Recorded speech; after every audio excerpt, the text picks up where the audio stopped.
এই ভিডিওত আমি সপ্তম শ্ৰেণীৰ গণিতৰ পৰিমেয় সংখ্যা পাঠটোৰ অনুশীলনী 10 এৰ কোৱেশ্চন নম্বৰ 9 টো সমাধান কৰিম।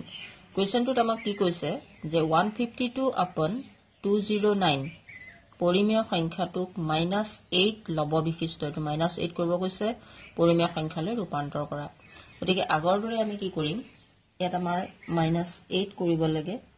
আগৰটোত আমি হৰণ কৰিছিলো ইয়াত আমি -8 এ ইয়াৰ লব কি আছে 152 ইয়াক হৰণ কৰিম। গতিকে 152 আছে হৰণ -8 এটো কৰিলে আমাৰ কি হ'ব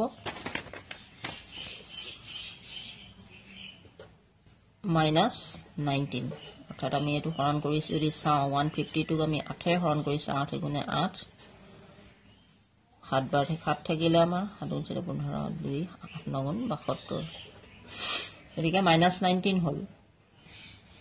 এটাকে আমি লিখিব পাৰো আমাক কি দিছে 152 by 209 152 ইয়াক আমি -19 এ হৰণ কৰিম আৰু ইয়াত আছে আমাৰ 209 ক আমি -19 এ হৰণ কৰিম একটা সংখ্যা হৰণ কৰিম।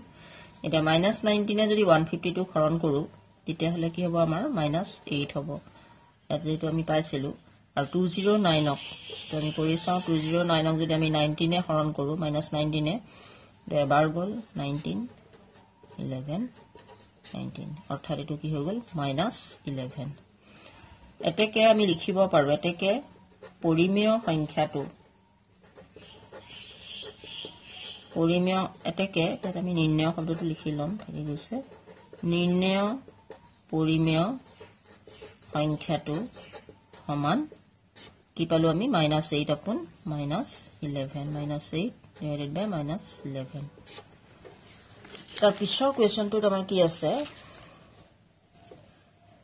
-186 divided by 155 ক -5 হৰ বিশিষ্ট পৰিমেয় সংখ্যালৈ ৰূপান্তৰ কৰা। ইয়াত আমাক -5 হৰটো কথা কৈছে আগত আমাৰ লব আছিলে গতিকে একে ধৰণে ইয়াত আমাৰ লব হৰ কি আছে 155 ক আমি -5 যেটো দিয়া আছে -5 এ হৰণ কৰিম কি হ'ব আমাৰ 155 হলে আমি কৰি চাম ৰাফ ওয়াৰ্কত 5 এ কৰি চাও 5 3 15 5 থাকিলে 5 গুণে 5 অৰ্থাৎ 31 -31 লালেটো।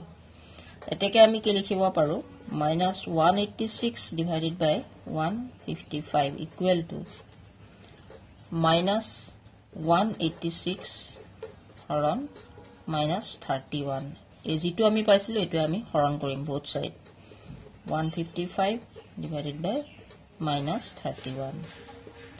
এটা তলৰটো 31 এ যদি 155 ক কৰিটো আমি কৰিছিলো 5 পালো -5 পালো আৰু 186 ক যদি কৰি চাও আমি 31 এ এতিয়া হলে সবাৰ দিলে কি হ'ব 6 গুণে 6 6 গুণ 18 আমাৰ মিলি গৈছে।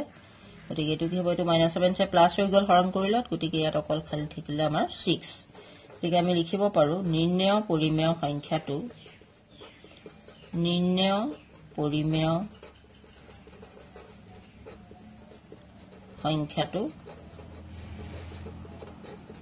সমান কি হল 6 divided by -5 এটো হল কোৱেশ্চনটোৰ সমাধান।